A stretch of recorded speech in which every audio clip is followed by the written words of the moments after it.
You live in a world that teaches you to trust everything outside yourself.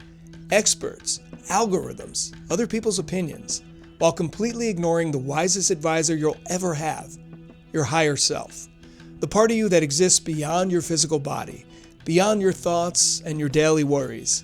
It's the you that's connected directly to source energy and universal wisdom. Imagine if you can fortify that connection.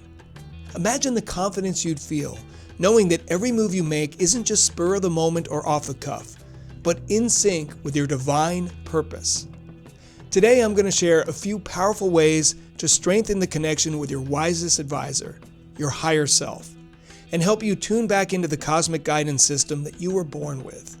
This is Harmonic Convergence, a journey through the emotional, spiritual, and energetic phases of awakening.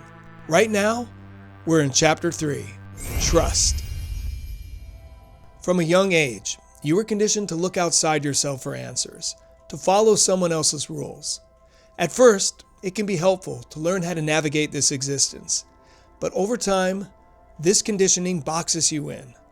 The evolution of your soul happens when you begin to trust that the answers you seek aren't outside of you, but within, flowing through your higher self. Now, the phrase higher self has been thrown around a lot in the consciousness space, but what is it exactly? Many people use higher self and intuition interchangeably, but they're not the same. Your higher self is the source, the larger, timeless aspect of your consciousness that can zoom out and see the map of your soul's journey. Intuition is the signal. It's how your higher self communicates with you in the moment, through gut feelings, synchronicities, and insights. So you could say that intuition is the language and your higher self is the speaker. What's actually happening in that moment you're having flashes of intuition is that your consciousness is receiving insight from beyond the 3D realm. That's because the universe is not empty space with random objects floating around in it. It's a living, breathing, conscious field of intelligence. Everything is connected through this field. Every thought, every intention, every action creates ripples that interact with everything else. Your higher self is your direct access point to this cosmic internet. What's fascinating is that modern science is finally catching up with what ancient cultures have always known. We're seeing research on how thoughts can influence physical reality. Scientists are exploring concepts like morphic fields, the idea that there are invisible organizing fields that connect all life, kind of like the Force. We're discovering that what mystics called the web of life might actually be measurable and real. But here's where it gets challenging for us as humans. We create resistance to this cosmic guidance through fear, doubt, and ego.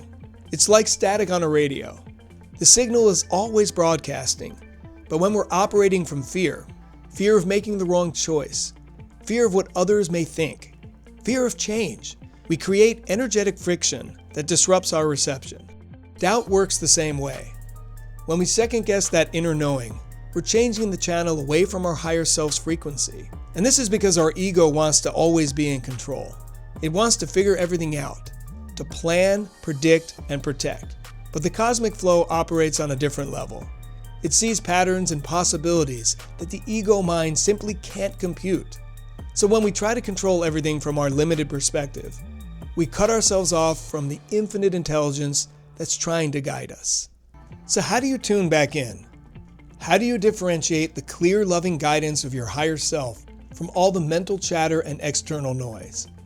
Well, first, you need to learn the language your higher self speaks. Unlike your ego mind, which is usually loud, urgent, and critical, your higher self communicates through quiet knowing.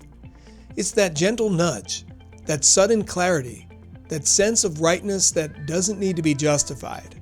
Your higher self's guidance comes with a quality of love and expansion. When you receive true guidance, it feels opening, even if it's challenging. Your ego's voice, on the other hand, comes with contraction, fear, judgment, and limitation. One of the most powerful practices for attunement is conscious breath work. When you slow down and deepen your breath, you shift your nervous system out of fight or flight mode and into a receptive state. Try this. Take 4 counts to breathe in, hold for 4 counts, then breathe out for 6. This activates your parasympathetic nervous system and opens your channel to higher guidance.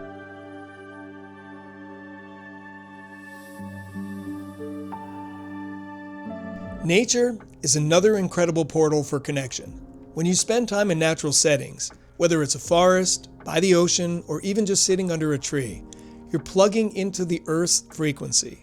Nature operates at a slower, more organic rhythm than our fast-paced human world, and it helps recalibrate your energy to receive clearer guidance. Now, 2 somewhat new activities that I love are intentional grounding and e-biking. Intentional grounding is when you take off your shoes and socks and walk across the earth at a slow pace. If you ever visit Sedona, Arizona, try walking atop the Red Rocks. It feels extra magical. My favorite places to do that are Bell Rock, Cathedral Rock, and the Amitabha Stupa in West Sedona. Now, recently I went to Lake Tahoe and e-biked up and down the East Shore. That's another great activity that lets you breathe in fresh air while you take in gorgeous scenery.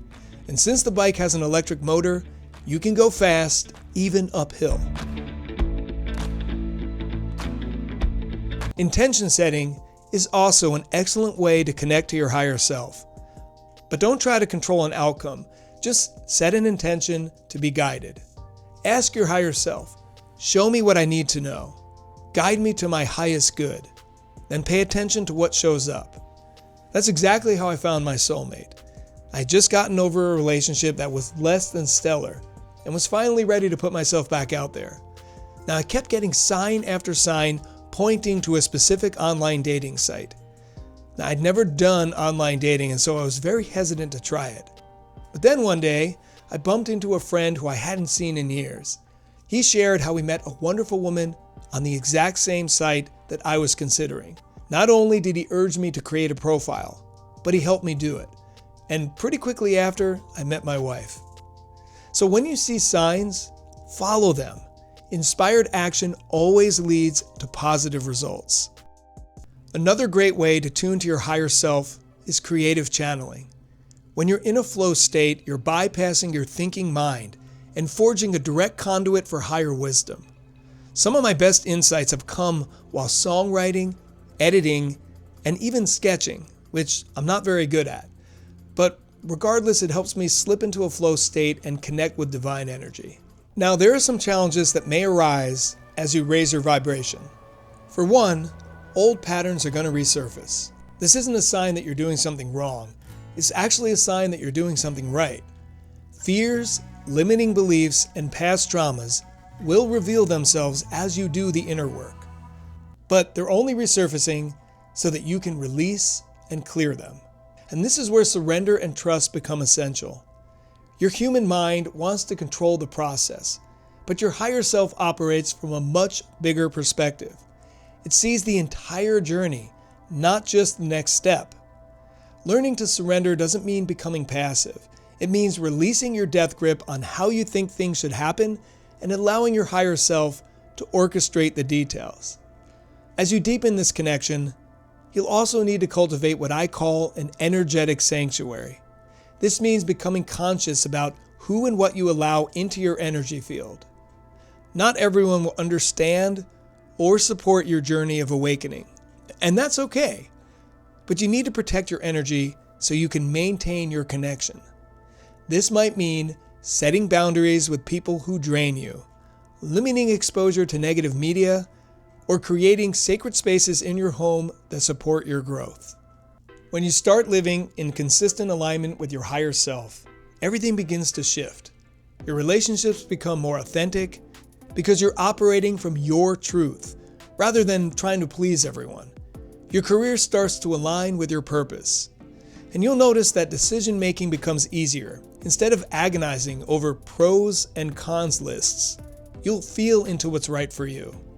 Now, this is where manifestation evolves from forcing to co-creating. Because when your human desires align with your higher self's blueprint, attraction becomes effortless. But remember, this isn't about perfection. It's about practice. Some days you'll feel completely connected and guided. Other days you'll feel lost, and that's all good. It's part of the human experience. So Here's your call to action. Choose one practice from today's episode and commit to it for the next week. Maybe it's starting each day by asking your higher self for guidance. Maybe it's spending 10 minutes a day in nature. Maybe it's doing something creative. The key is consistency. Your higher self is always speaking to you. But like any relationship, the more you show up and listen, the clearer the communication becomes. Trust that you have everything you need inside you to navigate this human experience. Your higher self has been waiting your entire life for you to remember this truth. The cosmic connection isn't something you need to create. It's something you need to rediscover. As always, thank you so much for listening. If you enjoyed this video, please like and subscribe. Until next time, Namaste.